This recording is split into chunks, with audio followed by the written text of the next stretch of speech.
రఘురామ్ గారు ఇంతకుముందు బొల్సెట్ గారు చేసినటువంటి కమెంట్స్ గురించి మాట్లాడితే మీ పొత్తు కుదరకపోవడానికి లేకపోతే ఈ కూటమిలో మీరు రాకపోవడానికి కారణం కూడా నెంబర్కి సంబంధించిన అంశం అని చెప్పి అనుకోవచ్చా? లేదు అంటే ఇక్కడ మనం దాని గురించి పొత్తు విషయాలు అవి చెప్పాను కదా మీకు ఆల్రెడీ. ఏ బీజేపీ జాతీయ స్థాయిలో మాట్లాడుకుంటారంటారు, కానీ ఇక్కడ జరుగుతున్న చర్చ నెంబర్ గురించి. బొల్సెట్ గారు నెంబర్ గురించి ఇచ్చేసారు, గౌరవప్రదంగా ఉండాలి కదా. ఈ 24 ఇచ్చి ఇలా సరిపెట్టుకోండి అంటే వర్కౌట్ అవ్వదు కదా అన్నట్టు వారు ఒక ఫీల్, వారి ఎక్స్ప్రెషన్, వారి ఫీలింగ్స్ ఎక్స్ప్రెస్ చేస్తున్నారు. నేను చెప్పేది అదే సార్, వాళ్ళు కావాలని ఎన్డీఏలో ఉన్నప్పటికీ వాళ్ళు ఎవరి ఎజెండా వాళ్ళదండి. రాజకీయంలో మురళీకృష్ణ గారి ఎజెండా నేను మోయను, నా ఎజెండా మురళీకృష్ణ గారు మోయరు. అదేవిధంగా ప్రతి ఒక్క పార్టీకి ఇందాక వ్యూహం అనుకున్నాం. ఇప్పుడు ఏమిటంటుందంటే ఇప్పుడు ఒక పార్టీ ఏమంటుంది, జగన్మోహన్ రెడ్డి దింపాలి అని ఒక పార్టీ అంటుంది.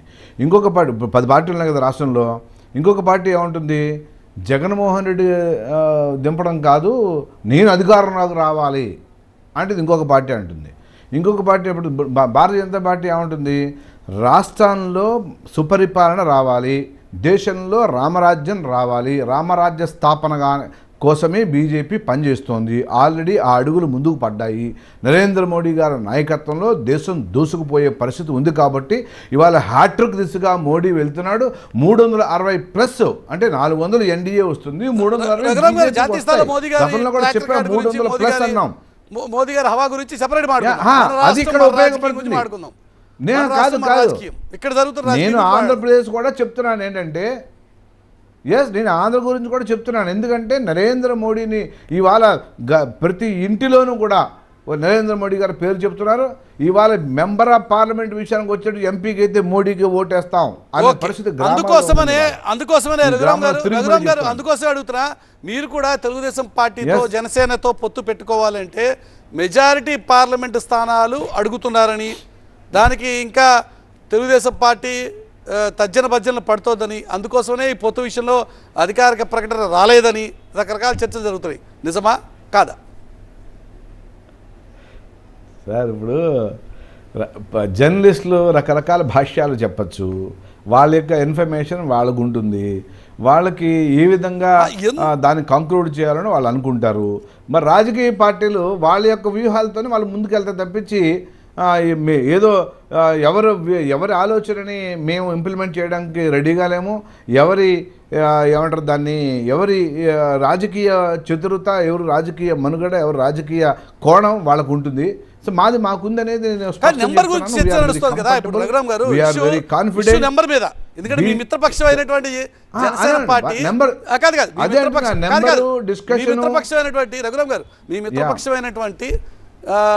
జనసేన పార్టీ ఈరోజు వచ్చినటువంటి నెంబర్ విషయంలో సరే నాయకుడిగా పవన్ కళ్యాణ్ గారు ఏం మాట్లాడకపోయినా కింద ఉన్నటువంటి క్యాడర్ కావచ్చు, బొల్సెట్ గారు లాంటి సీనియర్ లీడర్లు కావచ్చు, అందరూ వారి అసహనాన్ని వ్యక్తం చేస్తూనే ఉన్నారు ఓపెన్గానే. కాబట్టి ఈ నెంబర్ గురించి ముందు మీ కామెంట్ చెప్పండి. ఇది ఒక సరైనటువంటి పొత్తు, సరైనటువంటి నెంబర్ మీరు అనుకుంటున్నారు? మీకు ఈ నెంబరింగ్ వచ్చింది కాబట్టి నేను చెప్తున్నా. అసలు ఏ పార్టీలో అసంతృప్తి లేదండి. వైసీపీలో అయినా సుఖంగా హ్యాపీగా ఉన్నారా ఏంటి? ఎవరికి సీటు పోతుందో తెలియదు, ఎవరికి సీటు సేమ్ అదే తెలుగుదేశంలో కూడా బుచ్చి అక్కడ రాజమండ్రి ఎక్కడికి వస్తున్నా సీటు చెప్పేది నేను జరుగుతున్నది చెప్తున్నా నేను సార్, జరుగుతున్నదే చెప్తున్నా. అప్పుడు రాజమండ్రి సీట్ ఉంది, బుచ్చే చౌదరి గారు పాప సీనియర్ ఇంటర్ ఆయన సీట్ ఎక్స్పెక్ట్ చేస్తారు. అదే కందుల దుర్గేష్ గారు ఆయన పార్టీ వచ్చినప్పటి నుంచి పనిచేస్తున్నటువంటి జనసేన పార్టీకి తెలుగుదేశంతో పొత్తు పెట్టుకోవడం వల్ల లభించినటువంటి నెంబర్ మీద ఆ పార్టీ నాయకులే అసంతృప్తిగా ఉన్నారు. బొల్సెట్ గారు లాంటి సీనియర్లతో సహా ఉన్నారు కదా. ఈ నెంబర్ కరెక్ట్ అయిన నెంబర్ అని మీరు అనుకుంటున్నారా ఓ సీనియర్ పొలిటీషియన్ గా, మిత్రపక్షంగా? నేను ఎవరికి సలహా ఇవ్వనండి. పార్టీ విషయాలు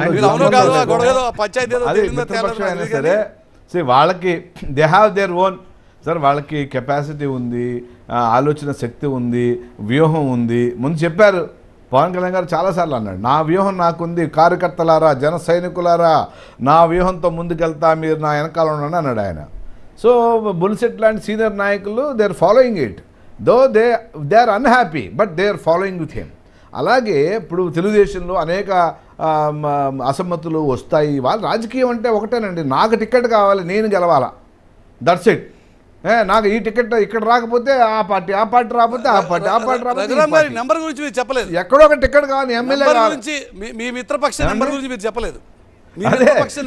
గురించి చెప్పడానికి అసలు దాని మీద అది హైకమాండ్ యొక్క విషయం, పొత్తు ఉందా లేదా, పొత్తు మీ పార్టీ పొత్తు మీ హైకమాండ్ వ్యవహారం సార్, కాదనట్లేదు రఘురామ్ గారు. మిత్రపక్షమైనటువంటి భారతీయ జనతా పార్టీ పనిచేయడము, రాష్ట్ర అభివృద్ధి, దేశము రాష్ట్రం అభివృద్ధి మాకు ముఖ్యం సార్. రాష్ట్రంలో సర్వతోముఖ అభివృద్ధి కావాలి, అది మా ఎజెండా, దానికోసం పనిచేస్తున్నాం. నెంబర్ ముఖ్యం కదా, పొత్తు పెట్టుకుంటే నెంబర్ దేశం ముఖ్యం సార్, దేశం ముఖ్యం, రాష్ట్రం దేశం ముఖ్యం, నెంబర్లు గింబర్లు ఇవన్నీ ఏమంటారు సార్? పొత్తు పెట్టుకుంటే నెంబర్ ముఖ్యం కదా, వెరీ క్లియర్, దేశం ముఖ్యం. పొత్తు పెట్టుకుంటే నెంబర్ ముఖ్యం కదా. ఒక స్లోగన్, ఏ పార్టీ, ఒక్క నిమిషం అండి, ఏ పార్టీకి లేనటువంటి ఒక సిద్ధాంతం కానీ లేకపోతే ఒక బీజేపీ ప్రతి కార్యకర్త దగ్గర ఉంది. ఫస్ట్ దేశం ముఖ్యం, తర్వాత పార్టీ, సెల్ఫ్ లాస్ట్ అనుకునే ఏకైక పార్టీ బీజేపీ అండి. మిగతా వాళ్ళందరూ నాకు టికెట్ కావాలి, నేను ఎమ్మెల్యే కావాలి, దానికోసం ధర్నా చేస్తాం, దొమ్మిలు చేస్తాం, ఏదైనా చేస్తాం, పార్టీని వ్యతిరేకిస్తాం అని మిగతా పార్టీలు గొడవలు. మాకు ఆ గొడవలతో సంబంధం లేదండి. మేము క్రమశిక్షణగా పార్టీ ఏది చెప్తే అది చేస్తాం, వెరీ క్లియర్. ఒక 5 సీట్లు ఇస్తామని చెప్తే భారతీయ జనతా పార్టీకి పొత్తు పెట్టుకోవడానికి రెడీ అయిపోతారా మీరు? అంటే ఊహాగానాల మీద, అసలు పొత్తు మీద ఇవన్నీ మనం మాట్లాడడం ప్రస్తుతం సందర్భం కాదు ఇది.